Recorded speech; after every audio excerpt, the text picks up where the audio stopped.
Hallelujah. Rakoze Bishop. Iyo hallelujah mu mpani y'abapresbyterienne reka numvi ya Betsaida twende hallelujah. Iyo ni y'abaanglikane reka numvi ya Bethesda hallelujah. Iyo ni ya Restoration Church reka numvi ya Bethesda hallelujah. Iyo ndumva ijya gusa nk'iyiwacu muri Zion reka numve iya Bethesda. Are you ready? Twende hallelujah.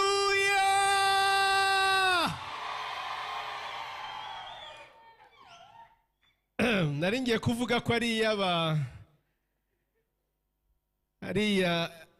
ya Women Foundation reka numvi ya Bethesda ariyo ya nyuma. Muranyumva? Muriteguye? Twende hallelujah.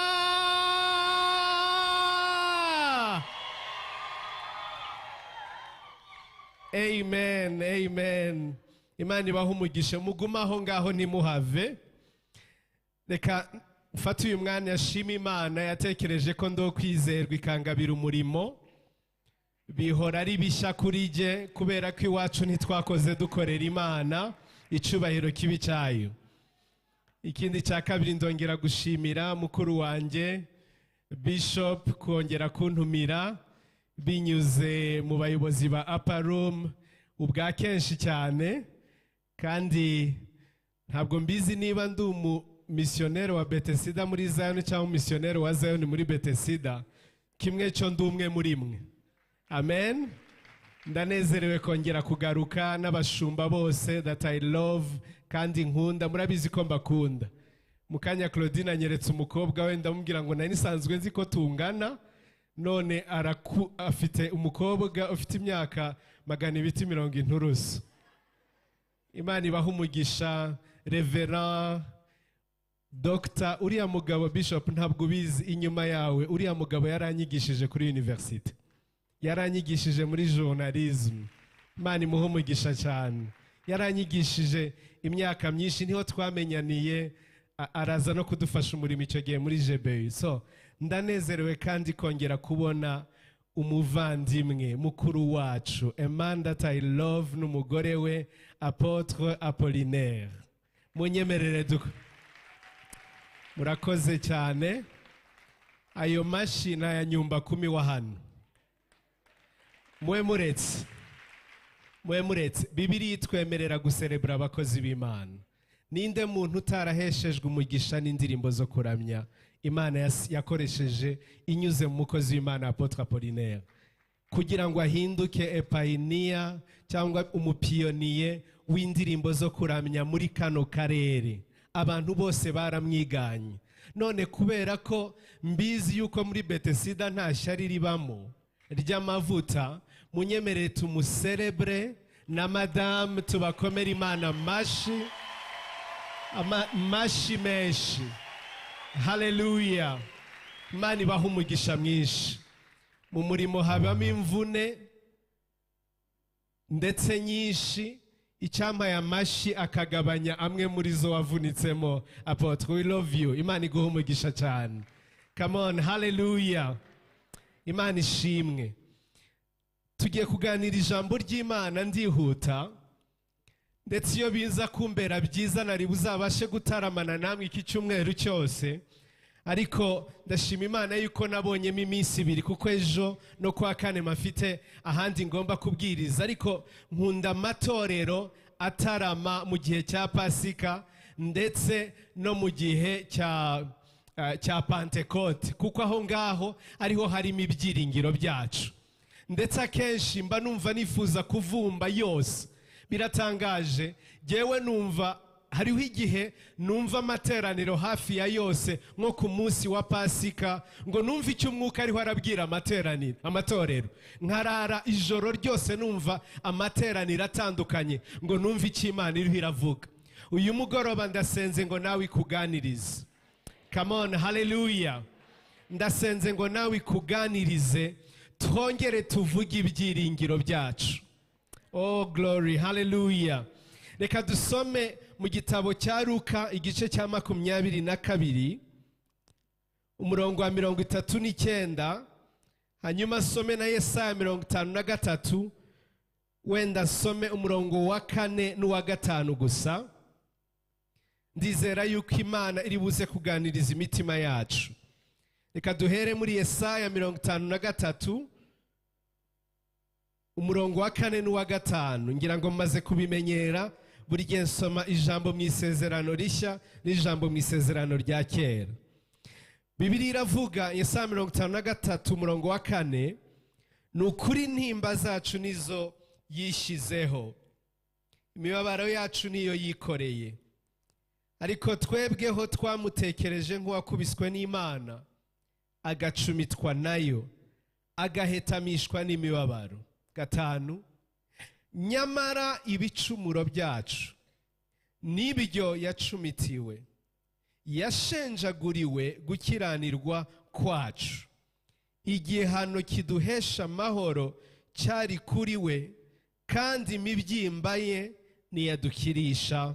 Amen. Luka igice cya 22 umurongo wa 40, umurongo wa 39. Warasohoka ajya ku musozi wa Elayono nkuko yamenyereye, abigishwa be baramukurikira. Ageze arababwira ati, nimusenge kugira ngo mutajya mu mosha. Tandukana nabo umwanya ureshya n'ahaterwa ibuye cyangwa n'ahaterwa ibuye. Arapfukama arasenga ati, data, nubishaka undenze iki gikombe, ariko bye kuba uko nshaka, ahubwo bibe uko ushaka. Marayika uvuye mu ijuru aramubonekera, amwongera imbaraga kuko yarababaye bikabije. Asenga cyane n'ibyuya, asenga cyane, mwumve, n'ibyuya bye byari bimeze nk'ibitonyanga by'amaraso bitonyanga hasi. Ahandi baravuga ngo n'ibyuya bye byari ibitonyanga by'amaraso. Mu yandi magambo, amaraso n'ibyuya byari byivanze. 5, maze gusenga arahaguruka ajya ku bigishwa be, asanga basinzirijwe n'agahinda. Arababaza ati, ikibasinzirije ni iki? Nimubyuke musenge kugira ngo mutajya mu mosha. Mubyuke musenge kugira ngo mutajya mu mosha. Abagatulika baravuga ngo iri ni ijambo ry'Imana, twebwe tugasubiza ngo haleluya. Ndumva mwese mwarabaye mu bagatulika. Turi mu bihe byiza byo kuganira urupfu n'umuzuko w'umwami wacu Yesu. Paulo yaravuze ngo dufite byinshi byo kumuvugaho, ndetse mwami, icyumweru, ukwezi se, umwaka se, ndibwira yuko ntashobora kurangiza ubwiru buri mu byo Kristo yakoreye mu minsi 3 cyangwa 4 gusa. Wenda nubwo amatariki atajya gusa, ariko kuva kuwa 4, kuwa 5, kuwa 6 no ku cyumweru niho habereye inkuru nifuza kubabwira muri aka kanya. Kuwa 4, kuwa 5, kuwa 6 ndetse no ku cyumweru. Kuwa 4, kuwa 5, kuwa 6 no ku cyumweru. Iminsi 4 yahinduye ubuzima bw'abantu bwose. Abanditsi beza bo kwandika ibitabo ntibazigera barangiza ubwiru bw'ibyo Kristo yakoreye mu minsi 4 gusa. In fact, ibyiringiro byacu bidafitiye iminsi 4 ngiye kubabwira. Ndavuga 2 gusa uyu munsi, kwa 5 nzavuga indi 2. Bitari muri iyi minsi 4 yonyine. Ndababwiza ukuri, uru rusengero ntirwakabaye rubaho twarugira koperative, tukarugira uruganda, tukarugira salle polyvalente. Ariko kubera iyi minsi 4, everything changed. Ibintu byose byarahindutse. Come on, hallelujah. Cyane hallelujah. Kuwa 4 ni wo munsi ujya kubanziriza uwa nyuma. Bibiliya irambwira, ariho twasomye. Reka mvuga habanza gato. Bibiliya imbwira ngo Yesu yegeranya abigishwa be, arangije asangira nabo ameza y'umwami, cyangwa icyo bita Eucharist cyangwa Ukarisitiya, abandi ndetse n'ibindi binyuranye. Ubwo basangiraga ameza y'umwami, ngo araterura avuga aya magambo, azamura igikombe, ngo aya ni amaraso y'isezerano rishya. Fata n'umutsima, aravuga ngo uyu nawo ni umubiri wanjye uzashenjagurwa ku bwanyu. Niba hari ikintu kiryoshye kurusha ibindi, ni ukwibuka icyo uwo mwami yakoze amena ayo maraso. Munyumve nihuta, nubwo ntaje kuganira igaburo ryera, imyizerere yacu twebwe abapantekoti itandukanye n'indi myizerere y'abandi bantu nk'abavandimwe b'abagatulika. Haleluya! Nizere ko urubyiruko mushaka gusobanukirwa imyizerere yacu, hanyuma tukajya tubyina tuzi imyizerere yacu. Amen. Abagatulika bo iyo nta giterane cyangwa nta materaniro abaho hatariho igitambo cya misa. Igitambo cya misa kiba ari uko hari ibintu bibiri, ko bamanyagura umutsima ndetse bakasengera na divayi, kuko bizera ibyitwa transubstantianism. Subiramo ngo transubstantianism. Ariko bivuge bamenye kuzi icyongereza, vuga ngo transubstantianism. Ariko reka we kunsebya, u Rwanda ruri muri Commonwealth, vuga ngo transubstantianism. Dore icyo bivuze ngo bo bizera yuko amaraso, nuvuga ngo iyo dusangira ameza y'umwami, uriya mutsima ni Yesu, ndetse na kiriya gikombe ni amaraso ya Yesu. Muranyumva? Uriya mutsima ni umubiri wa Yesu, ndetse n'ariya maraso ni amaraso ya Yesu. Mbega iyo babinywa bazi ko ari ibyo. Muranyumva? Niko kwizera kwabo. Twebwe sibyo twizera, twizera ibyitwa consubstantianism. Subiramo, consubstantianism. Muzi icyo bivuze ngo iyo dusangira umubiri n'amaraso, ikimenyetso cy'umubiri n'ikimenyetso cy'amaraso, kubaho kw'Imana kwari kuri wa munsi nyine, wa munsi ubwo basangiraga ameza y'umwami. Umwuka w'Imana kubaho kwe, presence, kubana natwe, kugakiza indwara hagati muri twe, kugakiza ubugingo nk'uko byari biri kiriya gihe. Amen.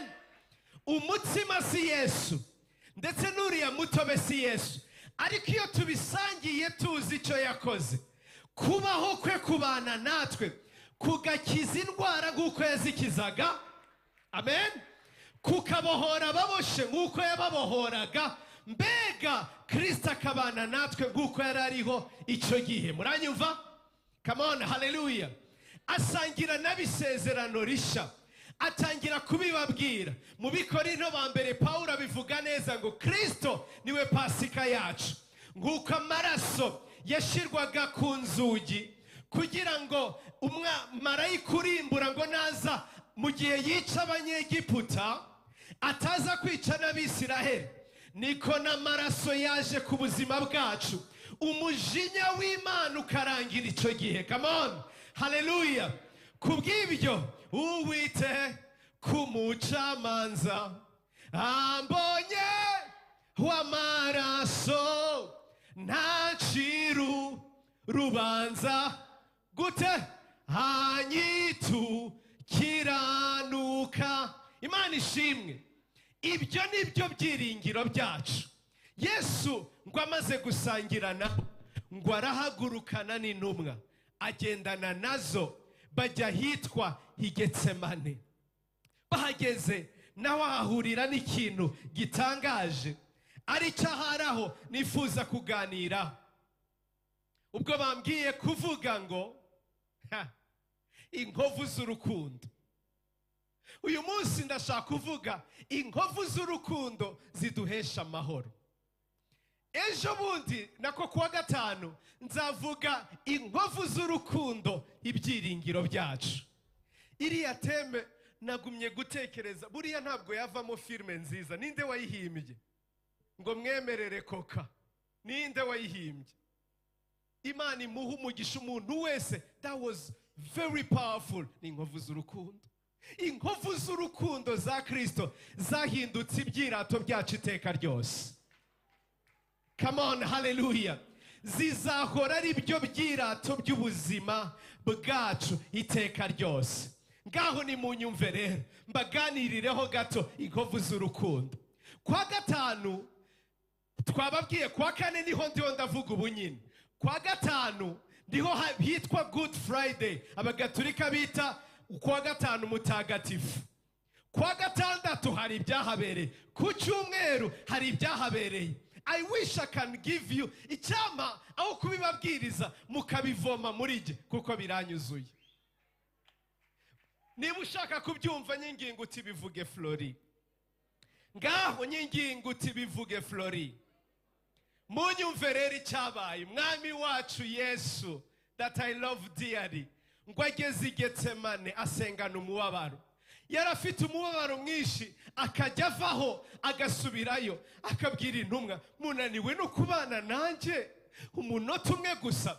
Akongera agasubirayo ngo agasengana umubabaro, akagaruka, munaniwe no kubana nanjye rimwe gusa. Arangije avuga aya magambo, abwira Yesu ati, abwira umwami ati, Mana, nubishima iki gikombe kindenge, ariko ntibibe uko ushaka, ahubwo ntibibe uko jyewe nshaka, ahubwo bibe uko wowe ugize gute ushaka. Igikombe Yesu yavugaga yaratinye ni igiki?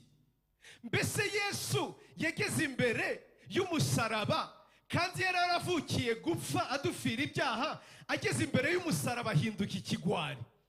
Mbese yaruswe na ba Aristote bagiye kwica, akabwira abadisipule be ngo ntihagire undirira, ntihagire utaka n'umwe, twe kwereka amarira abapagani, cyangwa amarira abantu batwanga. Mbese yararuswe n'abafilozofe batandukanye, yararuswe n'abanyarwanda mu gihe cyo kwicwa kwabo. Bamwe muri bo ntibigeze bataka, bavuga ngo ntituri bwerekane amarira. Mbese yarabaye ikigwari. Icyo gikombe cyateye ubwoba umwami wacu ni ikihe? Umwanditsi w'igitabo cya Ezekiyeli abivuga neza. Igikombe bisobanura umujinya w'Imana. Cyari igikombe cyuzuye umujinya w'Imana. Umujinya w'Imana w'iki? Ni ukuvuga ngo ibyaha byose by'abantu byari bigiye kujya mu mubiri umwe kugira ngo ababazwe ku by'ibyaha byacu, ari we Yesu Kristo. Haleluya. Nkunda kujya kubwiriza muri prison, kenshi njyayo. Noneho naba ndiyo ndabwiriza muri prison, rimwe nkagira umugisha nkahura n'abantu b'abagororwa. Bamwe bakambwira, hari igihe njya muri prison nkasanga abasore nari nzi ko bagiye i Burayi no muri Amerika, babandi bari abasirimu, bamwe bita abafrimeur, bose banezerewe, bahora bambaye agakweto baragahanaguye neza. Nagerayo nkamubazana ibyagenze gute, ati nibyo amafaranga. Abandi natanze chèque sans provision. Abandi undigeze kuvuga atanga ubuhamya ndi muri prison, aravuga ngo nanyweye urumogi rwinshi, ncuruza rwinshi, ati muzi cyafungishije akabule. Akabule ni akantu gato k'urumogi, niko konyine kamfungishije. Mumva igitekerezo ngize ahangaha. Reka dutekereze ko muri Mageragere, imwe muri prison z'u Rwanda, niba udukurikiye online ukaba utazi Mageragere. Mageragere reka tuvuge ko harimo abantu 1000, yego? Bamwe baribye, abandi barasambanye, abandi barishe, abandi banyweye urumogi. Ibyaha ni byinshi. Muzi ko baramutse bagushizeho ibyaha byabo byose bakabikwegekaho, mu bantu nzi barezwe ibyaha byinshi n'umuperezida wa Amerika witwa Trump. Mu gihe kimwe bigeze kumurega ibyaha, yari afite amachef d'accusation, ibyaha bamurega 77. Ndavuga nti Mana yanjye, aba bantu uzi ko bakurega ukarara ufite ubwoba. Reba abantu bose bari muri prison bafashe ibyaha byose bakabigushiraho, wafungwa burundu bw'umwihariko ku muzuko w'abapfuye. Bazabanza kuza gufungura gereza kubera ko ntabwo wazava muri prison, yego? ngaho ureba umujinya w'ibyaha by'abana b'abantu bose ku isi. Ubu ngubu turi miliyari 8 n'abandi babayeho miliyari 7, twese hamwe abariho n'ababayeho bagera kuri miliyari 15. Mutekereze umujinya wo gukiranirwa kwacu, ubusambanyi bwacu, ubujura bwacu, ububeshi bwacu, ubwicanyi bwacu. Kandi we kwigira umwere, Bibiliya iravuga ngo nutuka mwene se ngo ni ikigoryi abahindutse umwicanyi. Ntaho utandukaniye n'abakoze amahano muri ibi bihugu byacu. Yego, habe no kubesha, nurarikira umugore wundi. Twese Bibiliya iravuga ngo bose baracumuye, ntibashikira ubwiza bw'Imana. Icyari giteye ubwoba Kristo cyari iki? Yarazi ibanga riri mu musaraba, ariko yari afite ubwoba. Bwa mbere mu mateka yaragize ubwoba. Ubwoba bw'iki? Bwo gufata igikombe cy'umujinya w'Imana kubw'ibyaha byacu. Yaracyitegerezaga akavuga ngo uyu mujinya uraremereye. Ubundi bwoba yari afite muzi ubwo aribwo? Bwari ubwoba bwo gutandukana n'Umwami Imana. Bwari ubwoba yabayeho ubuzima bwose in the presence of God, mu kubaho kw'Imana. Muranyumva? Mu kubaho kw'Imana. Twebwe Bibiliya iratubwira ngo tubireba nk'ibirorirori, tugafashwa. Ni bande bari basoma ijambo ry'Imana bahishurirwa Kristo ntibasinzire bakarara basenga? Jewe ndi uwa mbere. Nkahishurirwa ijambo rimwe nkarara senga mvuza induru, ndiho ndasakuza. Kubera iki? Tubibonye gusa mu birorirori. Hari ababanye nawe imyaka 3, Petero na Yohana, bamubonye gusa mu bwiza bwe. Bamubonye baravuga ngo duce ingando, bibagirwa abagore n'abana babo. Muranyumva? Yohana mubona avuga ngo umutwe weraga nka sherege, amaso ye yakaga nk'umuriro, akenyeje umushumi w'izahabu, ibirenge bye byari bimeze nk'umuringa usenye. Yabaye muri iyo presence, ahishurirwa ubwiru na bugingo n'ubu bukiriho. Yesu yabaye imbere y'Imana iteka ryose, ntabwo yari yarigeze gutandukanywa n'Imana. Dore ubwoba yari afite i Getsemane, yari afite ubwoba bwo gutandukana n'Imana kubera ibyaha bya Flori. Kubera ibyaha bya Flori, kubera ibyaha byanje. Harabireba aravuga ngo ntandukane n'Imana, nemere mpfe nicwe mbabazwe kubw'icyaha ntakoze. Hashimwe Yesu. Come on, hashimwe Yesu. Yigeze gutandukana n'Imana kugira ngo yireherezeho amahanga yose. Muranyumva neza? Yireherezeho amahanga yose. I love Jesus. Ndamukunda Yesu. Harangije aremera, yemera igihano cyose, yemera igihano cyose, nta na kimwe kivuyeho. Haremera, haravuga ngo byose nibize, byose nibize, byose nibize. Bamucumita mu rubavu, bamucumita mu biganza, bamucumita mu birenge, kubera ko yarebaga ikintu kimwe: ndacungura Flori. I can do everything. Nawe wishire mu mwanya, ariko jewe ndiho ndavuga ibyiringiro byanje. Acungura Flori. Ntabwo nari uwo kubabarirwa, ntabwo nari uwo kugirirwa neza, ariko Yesu hari aho yamvanye. Hashimwe Yesu. Mwumvise impamvu yari afite ubwoba? Yari afite ubwoba bw'igikombe cy'umujinya w'Imana. Yari afite ubwoba bwo gutandukana n'Imana rimwe mu buzima. Noneho Bibiliya iravuga ngo i Getsemane nanone agira ubwoba bundi budasanzwe. Bibiliya iravuga ngo ubwoba, asengana ubwoba, asengana agahinda, asengana agahinda. Muzi impamvu? Kubera ibiryo byose umwanditsi wa Yesaya 53:5 abigereranije n'iki ngiki. Aravuga ngo igihano kiduhesha amahoro cyari kuri we, yashenjaguriwe gukiranirwa kwacu, nyamara ibicumuro byacu nibyo yacumitiwe. yashenjaguriwe gukiranirwa kwacu. Umwanya muto sigaranye, igihano kiduhesha amahoro nicyo nshorejeho.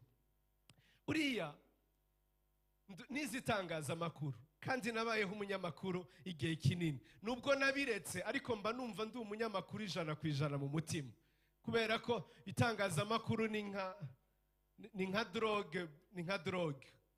Iyo mbyutse buri munsi ikintu cya mbere mbanza, iyo maze gusenga ngasoma ibyanditswe byera, nkurikira amakuru.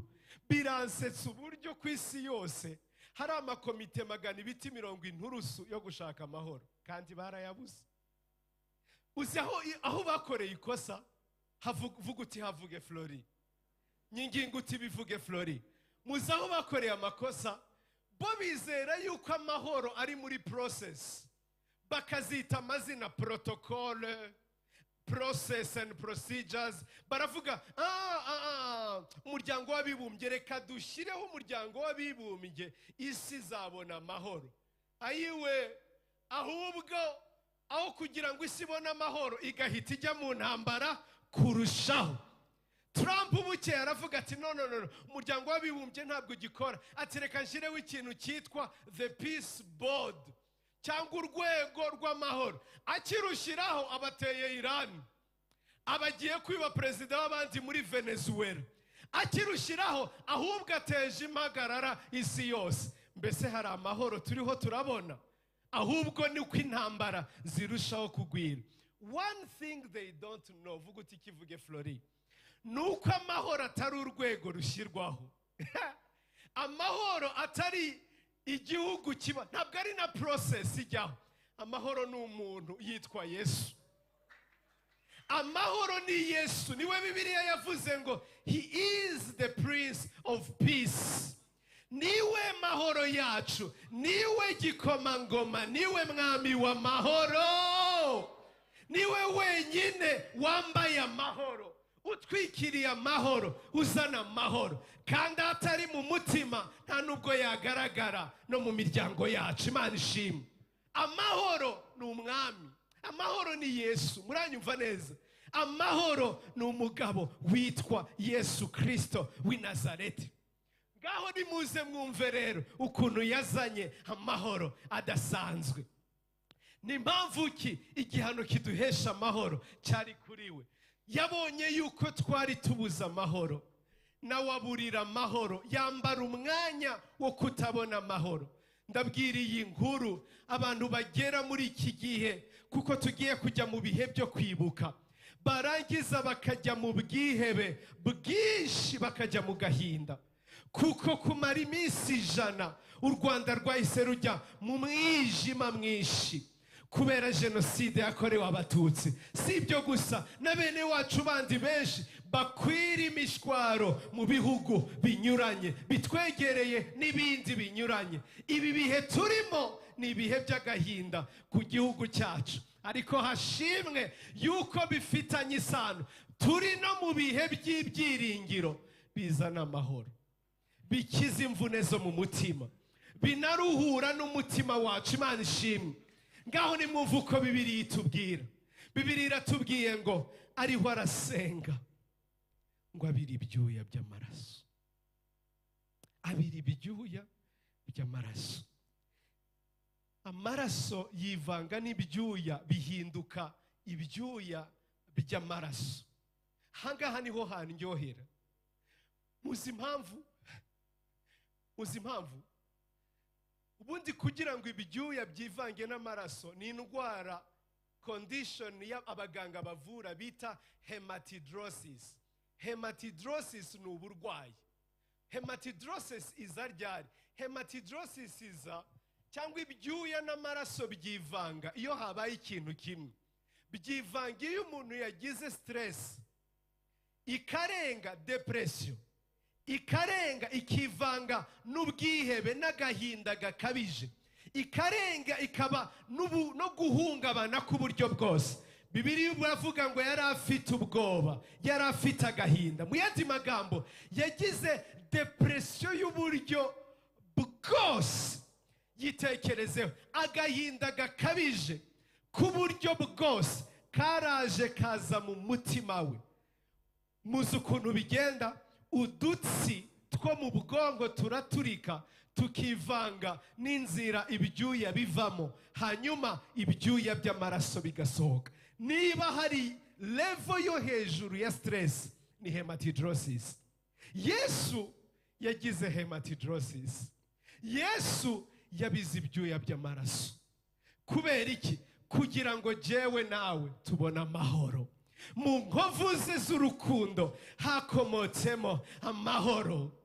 Ntabwo ari amahoro ab'isi batanga, ntabwo ari amahoro abanyapolitike bavuga, ni amahoro haruta uko yavugwa. Ni amahoro ajya mu mutima w'umuntu, agakiza ibikomere byo mu mutima yagize na nyina akimutwita, akamanuka akamuha umunezero, akamwibagiza umubabaro yagiriye mu isi yose. Imana iguha amahoro.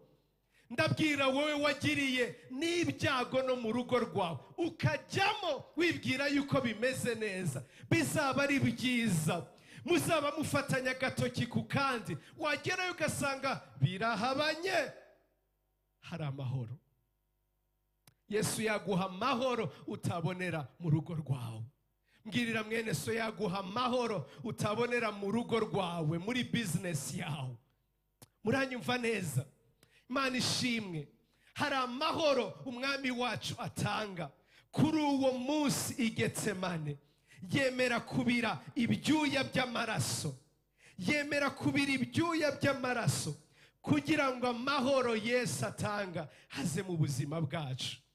Ngaho rero ni mu nyumve, reka nze noneho, reka iyi nyigisho nyigire noneho pratique, kugira ngo ugire icyo utahana, ntutahane amaterme ya teoloji naringiye kukubwiraho. Ntabizera tubigenza gute kugira ngo dusingira ayo mahoro umwami Yesu atanga, cyangwa izo mvune twaboneye ku musaraba tuzigire izacu mu buzima bwacu? Icya mbere ni iki ngiki: dutangira kuvuga ayo mahoro no kuyatura n'igihe umwijima wuzuye. Haleluya!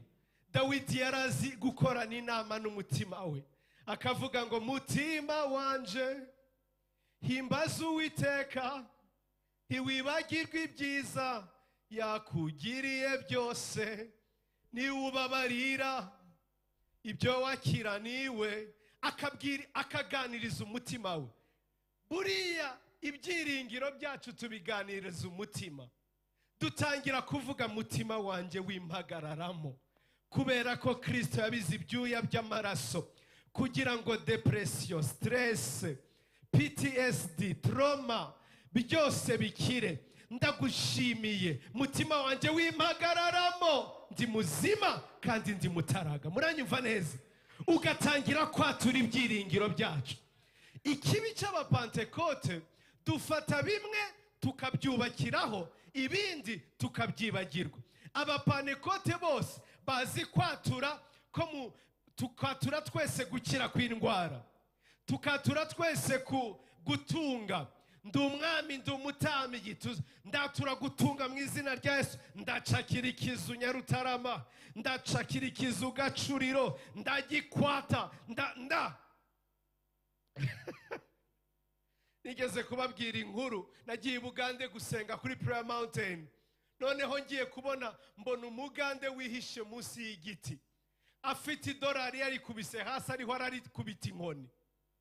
Ararikubita akajya aribwira ati ndagukubita, hanyuma uhamagare bene wanyu baze bagutabare, kuko nibo nkeneye, baze baruhukire mu mufuka wanjye.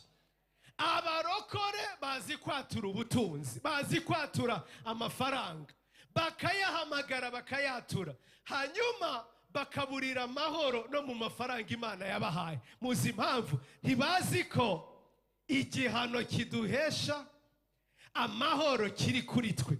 Ubu benshi bafite ubwoba, bariho barareba televiziyo, ati yampaye inka, intambara muri Iran, ubu ngubu igitoro kigiye kwikuba kabiri, tuzabigenza dute? Bagatangira yampaye inka, karabaye intambara mu karere, noneho turabigenza gute? Bakaba nta mahoro, baguma bareba televiziyo. Ninde wababwiye ko hari amakuru yigeze atanga ibyiringiro ryari? Ibyiringiro biri muri Yesu. Come on, hallelujah. noneho karabaye bagiye kunyirukana amahoro ukayabura ukajya ayiwe byiringiro biri muri Yesu. Ndavuze ngo biri muri Yesu. Twatura ibyiringiro byacu. Hari umugore unezeza, ndumva ari muri Mariko igice cya 5. Muramwibuka mugore wavaga amaraso imyaka 12. Muramwibuka? Uriya mugore ndamukunda cyane. Yari afite ibibazo, ibintu byose utekereza yuko wagize yari abifite byose. Yari afite ikibazo cy'umwuka, yari afite ikibazo cy'ubugingo, yari afite ikibazo cy'umubiri, yari afite ikibazo cy'ubutunzi. Uti gute Flori? Dore ukuntu yari afite ikibazo cy'umwuka. Bibiliya iravuga mu gitabo cy'Abalewi, umuntu wavaga amaraso ntiyongeraga gusubira muri bene wabo kugeza avuye mu mihango cyangwa amaraso ahagaze. Muranyumva?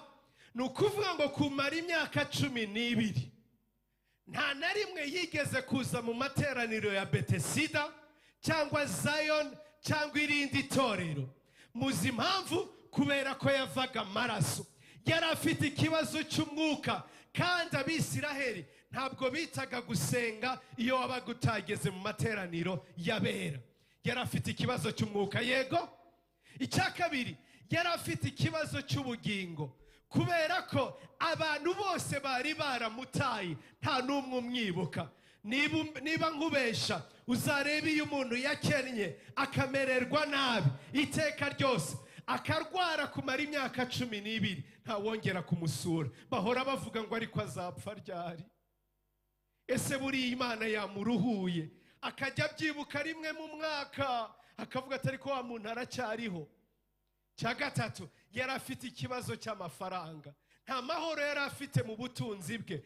Bibiliya iravuga ngo kubera uburwayi yari yarafashe ubutunzi bwose abuha abaganga ngo aharaho bamuvure akire. Barayamara yose barayakokora, bakavuga ngo haje umuspecialista, hakiruka akajya kumureba agasanga ntacyo amukijije. Haje undi muspecialista, bakajyayo bakamubura. Muranyumva neza? Yari afite ikibazo kiri financier. Icya kane, yari afite ikibazo kiri physique, ikibazo cy'umubiri, ngo kuko yahoraga ava buri munsi, amaraso agahora ava. Iyo ndwara ntabwo nyizi. Reka mbabwire bavandimwe muri Yesu, niba hari wigeze ukora umurimo wo gusura abarwayi, je narawukoze igihe kinini. Ujya kwa muganga ugasanga kazi remereye, ukabona abaganga bayobewe icyo ari cyo, barakiyobewe. Umwe mu bantu twajyaga twitaho wambabazaga cyane ni umuntu nagezeyo nkasanga mu maporo muri utu twenge t'umubiri hahora havamo amazi. Hahora hagira gute? Havamo amazi buri mwanya. Amazi ahora ava. Muranyumva neza? Ava asohoka mu gitondo, noneho amasaza akamudumaho, mukamwoza hashira akanya, kandi uko avamo akavuza induru kubera ko ngo yumvaga bimeze nko kumubaga. Bambwiye undi muntu uyu munsi ngira agahinda, umuntu ngo arwaye indwara ngo yo kugira ngo babita abasirikare b'umubiri ngo benshi. Abantu bagira bake bakaremba, none uyafite benshi, ararembye, ameze nabi, amerewe nabi, kandi ntibazi ikibitera. Bagabanya gute abasirikare? None se bayagabanyije bakayaha abandi batabafite. Ariko there is no technology, it is impossible, kuko bakomeza kwikorera. Murabyumva neza? Muranyumva? Uriya mugore nawe yarababaye pe, afite agahinda kenshi. Mwumve rero, yumva inkuru z'umwami wacu Yesu, Pasika wacu. Yumva inkuru z'umwami wacu Yesu, ibyiringiro byacu. Yumva inkuru z'umwami wacu Yesu, umurezero wacu. Yumva Kristo ngo ahariho araza. Noneho ngo atangira kwibwira neza. Aravuga ngo akajya yibwira ngo nakora ku mwambaro ye, ku ncunda z'ikanzu ngo azakira. Kwibwira ni ijambo ryiza barokore bene data. niho narimereye mvuga kwibwira ibyiringiro byacu no kubyatura. Mu bayuda kwibwira dore nibi, dore uko babivuga. Nta muyuda ujya usoma Bibiliya acecetse. Na babandi bari barananiwe gusoma Bibiliya ngiye kubigisha ibanga. Nta muyuda ujya usoma Bibiliya acecetse. Bayisoma basakuza, bayisoma bavuga. Abagiye muri Isiraheli babonye uburyo baba bari ku rukuta rw'amaganya bavuga basoma Tora, nuko bavuga ijambo meditate, bavuga ngo utekereza neza iyo uriho uravuga, utekereza neza iyo uriho urasoma a haute voix. Mbega ukuntu abakristo baba barangije Bibiliya ko baramutse bayisoma bavuga nk'uko umwana yiga gusoma. Muranyumva? Noneho mwumva ikintu, we rero Bibiliya ivuga kwibwira, ni nako nyine abayuda babigenzaga. Dore uko yagendaga ari mu nzira ati ninkora ku mwenda we nzakira, ninkora ku mwenda we nzakira, ninkora ku mwenda we nzakira. Kwizera kwe kuraremeka, kwizera kuremwa no kwatura ibyiringiro byacu. Ninkora ku mwenda we nzakira. Muriho murabyumva? Ninkora ku mwenda we nzakira, ninkora ku mwenda we nzakira. Akomeza kubyibwira. Noneho baramubwira ngo Yesu yaje mu mbaraga nyinshi cyangwa nkeya yarasigaranye, ararwana, arabyigana, arabyigana, harangije akora ku ncunda z'umwambaro we. Ako kanya Bibiliya iravuga ngo amaraso arakama. Yesu arasakuza ati ninde unkozeho? Baramubwira ngo turakubyiga twese, none uravuga ngo ninde ugukozeho? Aravuga ati yego mwambyize, ariko hariho unkozeho. Umugore ngo agira ubwoba, aravuga ngo ni jyewe. Noneho mwumve, aha niho soreza. Simbizi niba ngiye gusoza nako ndako ndatangiye, simbizi. Ntihakagira uwizera umushumba. Murabizi ko mutagomba kwizera umushumba uvuze ngo ararangije, kereka bivuze nka karindwi, sibyo? Haleluya. Bibiliya iravuga ngo Yesu aramubwira, umugore aravuga ngo ni jyewe ugukozeho. Yesu aravuga ngo kwizera kwawe kuragukijije, genda mu mahoro, genda amahoro. Ririya jambo nararishurirwa, nari nzi ngo yari amusezereye. Nk'uko nababwira mu Kirundi iyo baramukanya baravuga ngo amahoro amahoro, yego basubizanya neza. Abarokore nabo ba kera baracyaramukanya ngo shalom shalom. Nari nzi ngo aramusezereye, avuze iri jambo ngo genda, kwizera kwawe kwagukijije, genda amahoro. Iri jambo nuruhishurirwa ntabwo uri butahe uko waje. Muranyumva neza? Mwumve, hariya yakoresheje ijambo ryiza, yakoresheje, ntabwo yakoresheje ein mu Kigiriki, yakoresheje eis mu Kigiriki. Bivuze iki? Ntabwo yavuze go in peace, yaravuze ngo go into peace. Ntabwo yavuze ngo genda amahoro, yaravuze ngo gendera mu mahoro. Bivuze iki? Kuko umuntu ajya mu modoka hanyuma agafunga ibirahuri, imvura yo hanze ntigire ikimutwara, akagenda ibyo hanze atabyumva, niko yaramubwiye ngo gendera mu mahoro. Mu yandi magambo, kwizera kwaguhesheje kubona igitangaza cyawe, ariko kugira ngo urinde igitangaza cyawe ugomba kuguma mu mahoro. Come on, haleluya cyane, haleluya. Mu yandi magambo, hariho igihe tujya tubona igitangaza cyacu mu kwizera, tukabona business yacu mu kwizera, ishuri ryacu mu kwizera, tukabona urushako rwacu mu kwizera, tukabibona tukabisingira. Ariko igituma usustaininga, ugumana igitangaza wahawe, ni amahoro. Iyo utayafite wamburwa igitangaza n'umwanzi. Muranyumva cyane? Haleluya. Bibiliya iravuga ngo umwanzi ngo ahora agenda azunguruka ngo arebe uwo yaconshomera. Dore abaconshomera ni ababuza amahoro. Iyo ubuze amahoro uba uhindutse ibiryo biryoshye by'umwanzi Satani. Ariko iyo ugendera mu mahoro, ahora higa ashaka uwaconshomera, akajya kubura kuri radare ye. Why? Ndi mu mahoro, ndi mu mahoro, ndi mu mahoro, ndi mu mahoro. Amahoro Yesu atanga niyo menshi aruta uko yavugwa. Yesu naho yavuze, jewe dore kwizera kwanjye, muzi uko nizera? Nizera ko umwami Yesu yamurondoye akavuga ngo aharaho icyatumye urwaye iriya ndwara, cyangwa icyatumye iriya ndwara ikugumaho, cyangwa uremba kurushaho, nuko wabuze amahoro. Ndabisobanura nkoresheje siyansi. Bavuga ko hafi indwara 55% abana b'abantu barwaye ari indwara psychosomatique. Ni indwara zibanza guhera mu mutima ukaburira amahoro mu mutima, bwacya bigahagurutsa umutima, bigahagurutsa umwijima, bigahagurutsa igifu, bigahagurutsa ibitindigasa byose, bidahereye kuri kondisiyo wari ufite y'umubiri wawe, ahubwo bitewe nuko wabuze amahoro. Aharaho iriya ndwara yari yayibonye ari ukubera ko yabuze amahoro.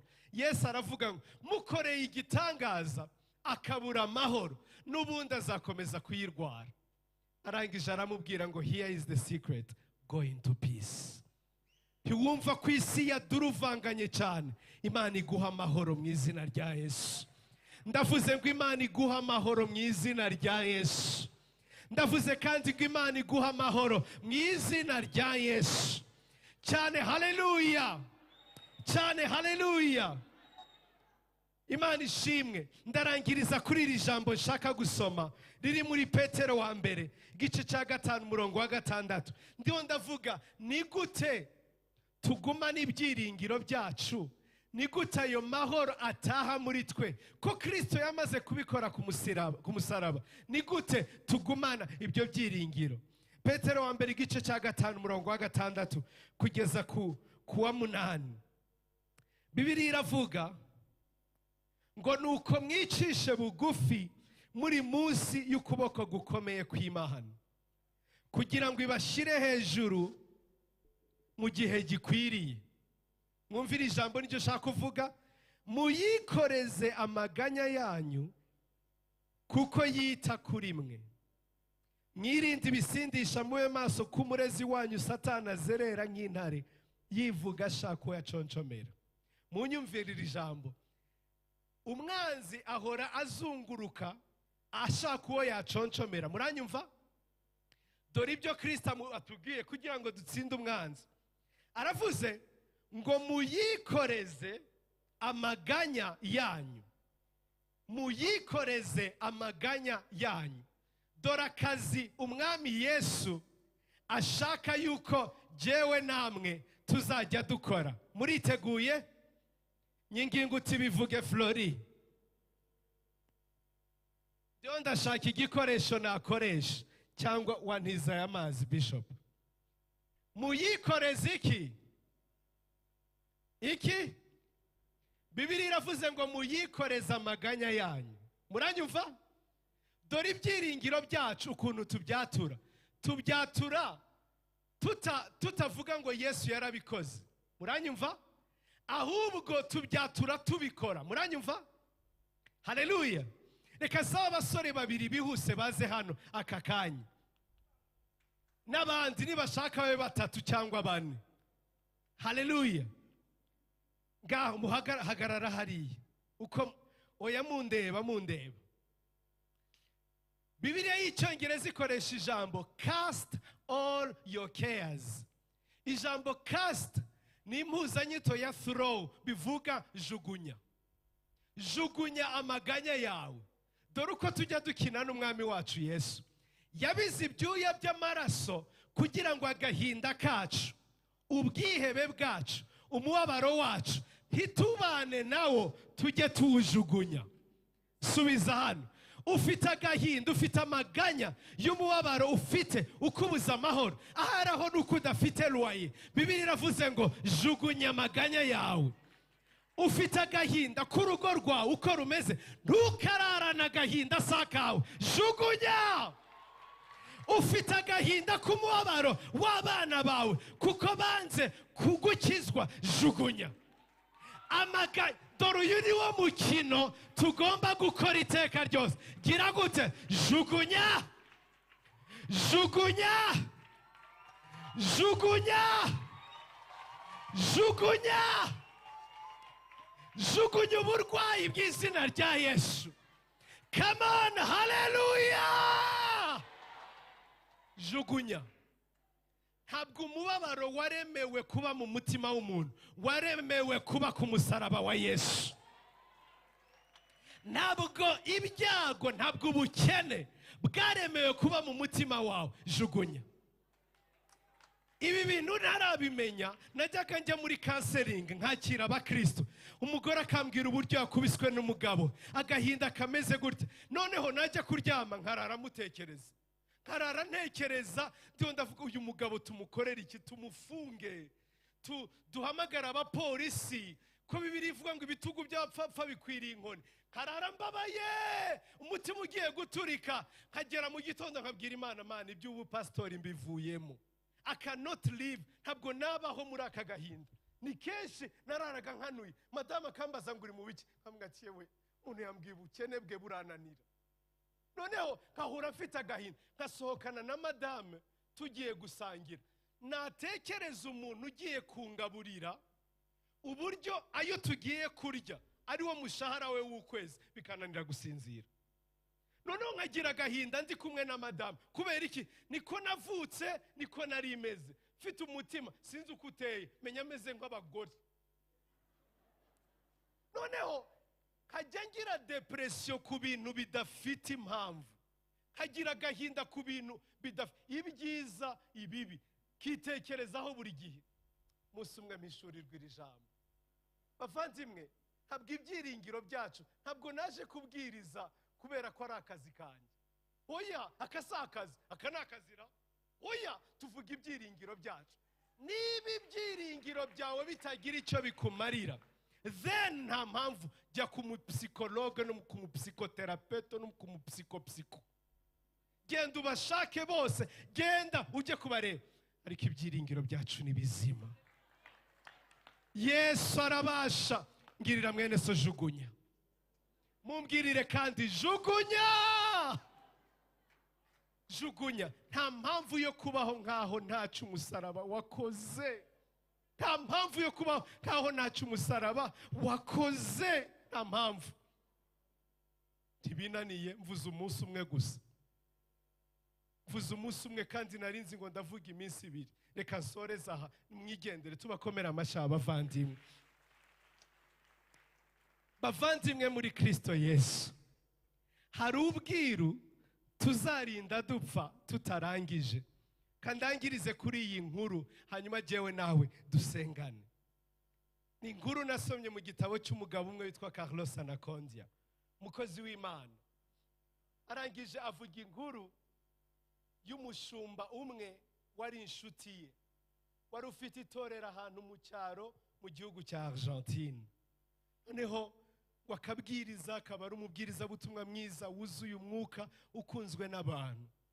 Uwo mushumba yari afite icyifuzo kimwe, aravuga ngo sinagize umugisha wo kwiga, Mana uzankingurira umunsi umwe, umpa umugisha wo kwiga theology, uzambashishe nzige, kandi uzangirire neza kubw'imbabazi zawe. Kandi simfite uko nabigenza, abandi numva basiga urusengero bakajya kwiga.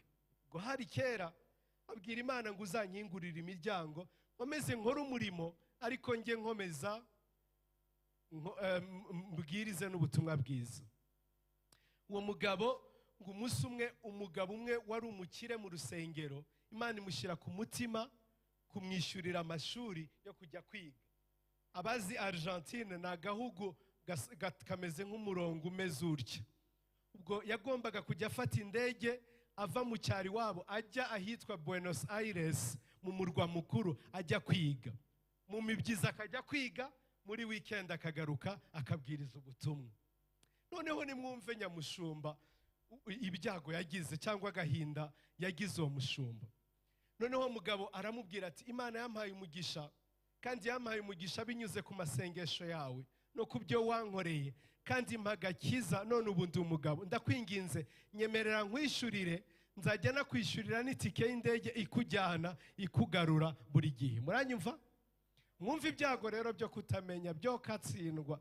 Imana izame guhishurirwa ubwiru bwa Kristo kugeza mpfuye, kuko uko tumumenya dusa nawe, uko tumumenya twisanisha nawe, uko tumumenya tuva mu bya mbere tugasa nawe. Mwumva uwo mugabo noneho akajya ajya mu ndege akicara, mushumba akicara, noneho hakaza babakobwa beza baba hotesse de l'air, bakaza bakamubwira bati what can we give you, ese tuguhe icyo kunywa n'icyo kurya? Akajya avuga ngo ya, ngo jewe amoke, meze neza. Bakagenda bakongera bakagaruka, batari ku mushumba twaguhaye ikintu, bari batangiye kumenya batoya hayamoke meze neza. Bose bakibwira ngo mushumba bwira amavuta, buri ari mu masengesho ariho aradusengera twese. Nyamara uwo mugabo yahoraga avuga ati Mana wazampaye umunsi umwe nkarira mu ndege. Akajya ahora agenda. Muzi ikibazo yari afite? Yari azi ngo bari bumuzanire facture kandi nta mafaranga yari afite mu mufuka. Arangije bakajya bagenda bakongera bakagaruka. Abikora umwaka umwe, abikora umwaka wa kabiri, aratsinda, atsinda avec grande distinction. Ahora avuga ati ariko Mana ubu nanjye nzarira mu ndege, nanjye ubu koko nzarira mu ndege, ndya ibyo kurya biryoshye, nicare mfate spaghetti bolognaise, mfate omelette suspendue au plafond, mfate chicken, mumbwira ibindi harya ibindi bitandukanye, cordon bleu, mfate nicare nige mfyonde sérieusement, numve ko bigeze mu ndiba y'umutima, icyifuzo yari agifite icyo kurya. Noneho mu byo bamuhembye yatsinze afite amanota menshi, umushumba bamuhamo n'igihembo cy'amafaranga. Baramubwira ngo aya ngaya nayo azafasha itorero ryawe, aya nayo azagufasha. Aravuga ati uyu munsi noneho ndarira mu ndege, niba shaka bampe biri ingana gute ndarira mu ndege. Ariko rata kuvukira mu cyaro, njyasetsa abantu ngo nasomye Bibiliya nsanga igihugu tujyamo ngo ni umurwa, ni city. Menya ntari buri jyamo yo kibi cyari, cyaro kirababaza kubera ko haba condition zigoye kubamo. Murabyumva? Gena gikozemo ndakizi, mwe ntacyo muzi. Umwana umubona ku muhanda, iwabo bafite imirima, bafite inda yaratumbye, umusatsi waratukuye, ukagira ngo nukubyibuha, naho ni kwashi yorukora. Atari ukubera ko waba wabuze ibintu, ahubwo ntibazi no kubiteka n'indyo yuzuye. Shima Imana ko waje mu mujyi. I'm kidding, ndasetsa. Nawe udukurikiye uri mu cyaro, Yesu yakugirira neza, kandi naho ngaho wahahindura umurwa udasanzwe. Ariko umva ikintu gitangaje, mugabo agezemo aravuga ngo nimunzanire meni. Baramubwira ngo kuri meni hari ibi n'ibi. Ikibabaje nuko yicaraga muri class ya mbere, muri business class, ntaryoherwe na amenities zo muri business class. Umva icyababaje. Noneho umudamu baramubaza ati baguha iki? Aravuga ati mumbwire kuri menu. Baramubwira ati bihari ni ibi ngibi. Arangije arabituma, aravuga ati facture yose wazana ndishyura. Noneho bageze aho bagera, akora mu mufuka agiye kwishyura, aravuga ngo ni amafaranga ngahe. Umugore ahita agira agahinda ati ye baba we, pastor, kuko bari bamaze kumumenya, ushatse kuvuga ngo icyatuma gutarya buriya bwose, tuzi ngo uri mu masengesho, tuzi ngo wiyirije ubusa, ushatse kuvuga ko ari ukubera ko utari ufite icyo urya, atari ukubera ko utari ufite amafaranga. Ati pastor, mwitike bakwishyuriye, mwitike, muri iyo tike harimo ibyo kurya, harimo ibyo kurya. Imwumva ukuntu mwimyoje? Murabyumvise ukuntu twimyoje? Ibi bintu umenya bitaba mu bazungu, ni twebwe twenyine abanyarwanda n'abanyafrika ujya kumva kuva ngo kubera iki? Impamvu muvuze ngo kabageze mu mutima. Let me tell you something. Muzi ko ariko natwe tumeze abakristo. Mwitike itujyana mu gihugu cyo mu ijuru mw'itike y'agakiza harimo n'amahoro, harimo n'ubutunzi, harimo n'umunezero, harimo n'ibyiringiro.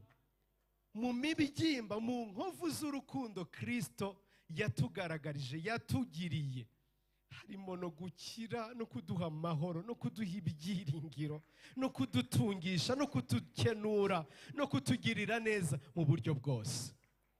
Come on, hallelujah. Reka mbabwirize ukuri, Imana niyo ntangaho umugabo. Ntabwo na rimwe nari nabura ibitotsi kubera amafaranga, kubera ko icyo kintu Yesu yarakinkijije. Muranyumva neza? Hari igihe nise n'Imana amazina nyita Jehova Deadline.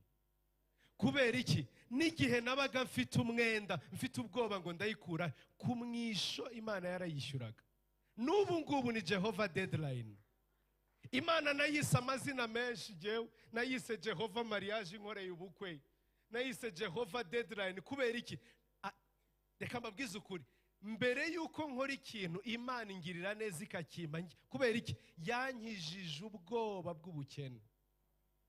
Atari ukubera ko nyafite, atari ukubera ko nari nanayafite, ahubwo nta bwoba bw'ubukene ngira. Muzi ukuntu abantu dukorana umurimo banyita no stress pastor. Ayama nta cyamaye jewe mbeho mfite stress, Yesu yarayibambiwe. How? Ngira mwene so how? Nahisemo ikintu kimwe, nta kintu na kimwe Yesu yapfiriye nzemera yuko kiba mu buzima bwanjye, nta na kimwe.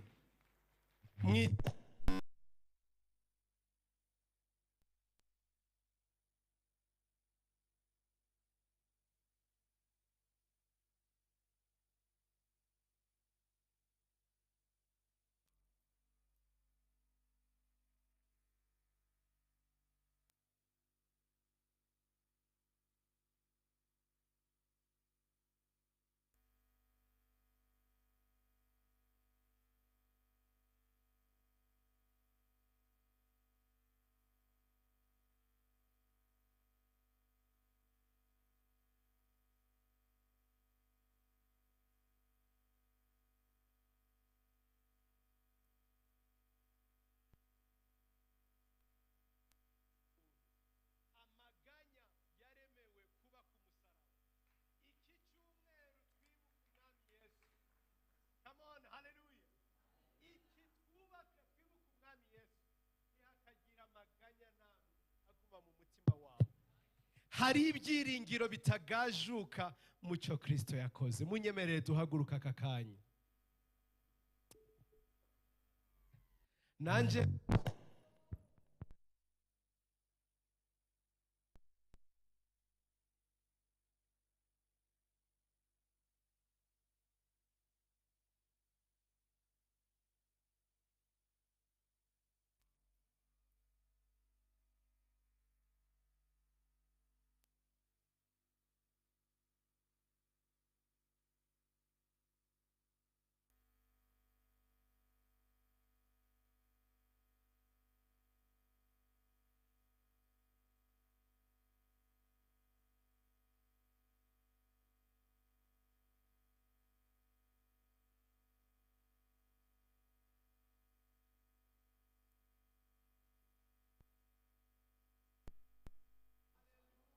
amavuta y'igiciro cyinshi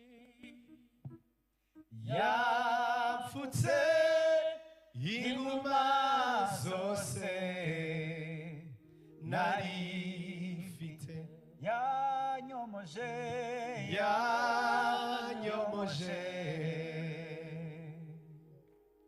amavuta y'igiciro cyinshi yapfutse inguma zose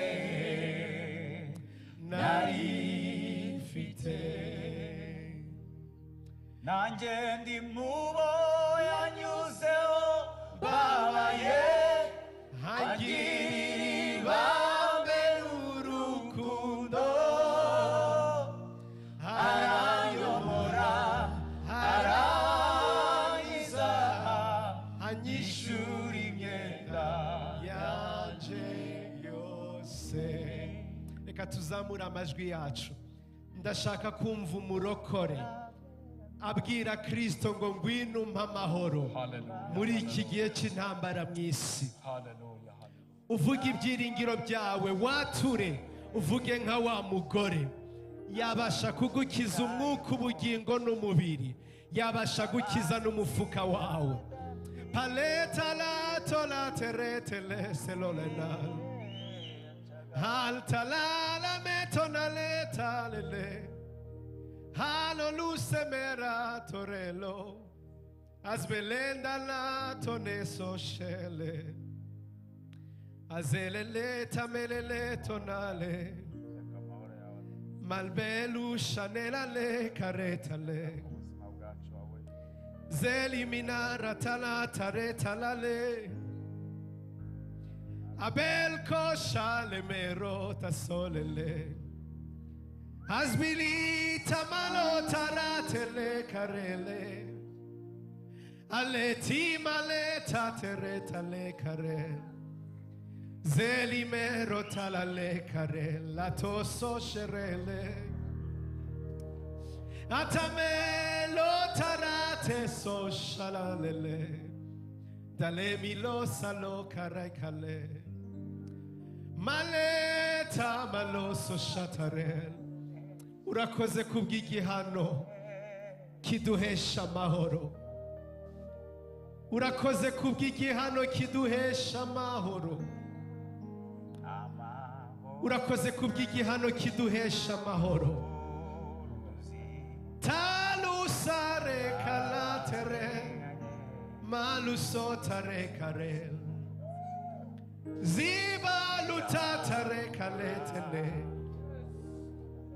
Vuga ibyiringiro byawe, vuga ibyiringiro byawe, atura ibyiringiro byawe, atura ibyiringiro byawe. Zamilatoli karakalusen shakol Alkusate milatiratele luletene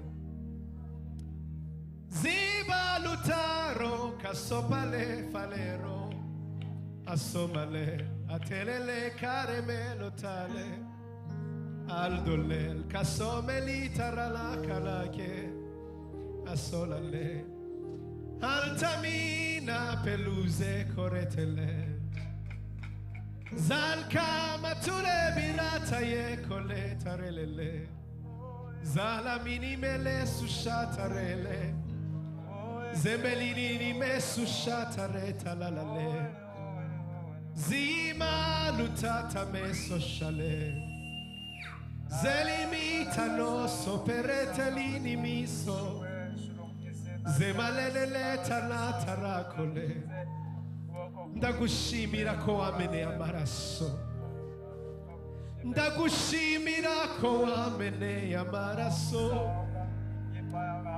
Ndagushimira ko wameneye amaraso Ndagushimira ko wameneye amaraso Ndagushimira ko wambiriye ibyuya by'amaraso Esamana tona ferota selele Zilameno leto sushala karakeme Turavuga ibyiringiro byacu yoyo Ataminile sutare kelele mesushele Zolimina la tatala mesoto kafe Atura ibyiringiro byawe, atura ibyiringiro byawe, atura ibyiringiro byawe, atura ibyiringiro byawe, atura ibyiringiro byawe, atura amahoro uri mu ntambara, atura umunezero uri mu gahinda, atura ubutunzi uri mu bukene, atura kwishyurirwa imyenda uri mu myenda. Tasabilino sarkaliter Valizo sushatetekete Lasso dimitar kavilo Adolso tenemiso lebre kuyeshel ha nanje ndi mubo yanyuzeho mbabaye agirira ibambe n'urukundo aranyomora arayiza anyishura imyenda yanjye nanje ndi mubo yanyuzeho mbabaye agirira ibambe n'urukundo aranyomora arayiza anyishura imyenda yanjye yose. Haleluya, haleluya. nizeye ko yambaye umubiri, nizera na wa musaraba jambo w'Imana ufurufuri ntiwatsinda mumva mazurazuka byose kubwanjye nizera ko wambaye umubiri, nizera na wa musaraba jambo w'Imana ufurufuri ntiwatsinda mumva mazurazuka byose kubwanjye. impano y'Imana Kristo wanguza maraso yawe n'iki cyavuguruza iyo mpano Kristo nuwanjye ndamaho. yo impano impano y'Imana Kristo wanguza maraso yawe n'iki cyavuguruza iyo mpano Kristo nuwanjye ndamahoro. ndamahoro Kristo nuwanjye ndamahoro. unyemerere twakire mama Bishop azadusoreza iteraniro asenga Imana.